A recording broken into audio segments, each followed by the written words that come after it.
We know that there is a consistent and persistent gender pay gap in the United States. Currently, on average, the gap is about 20%, meaning that on average, women are earning approximately 80% of what men are earning. In fact, what's even more concerning than the gender pay gap is what I like to call the career advancement gap. So essentially, if you look at organizations and you look at entry-level employees in organizations, there's pretty much parity. But as individuals move up through organizations and advance throughout their careers, then we see huge gaps. So top management, we tend to see maybe 10% women. At the CEO level, we're at 4%. Of course, they're related and contribute to the gender pay gap, given that people also earn higher salaries as they move up throughout organizations. If we look historically, the gap has gotten smaller, and it also varies quite a bit by age. So for example, if we look among young adults, the gap is very small. At this point, it's almost minimal, approximately 4%.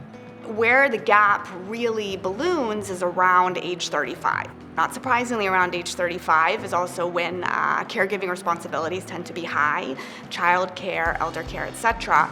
And then we really see the gap tend to balloon between what men and women are earning. And that's a consistent pattern. We've seen that over the past 50 years historically, that age is a real turning point for the gender pay gap. Employers should make salary offers based on what they think the job should pay and not be asking people what they earned previously, because the idea is if men and women are earning different salaries, then by asking questions about past salary history, it's just perpetuating those gaps.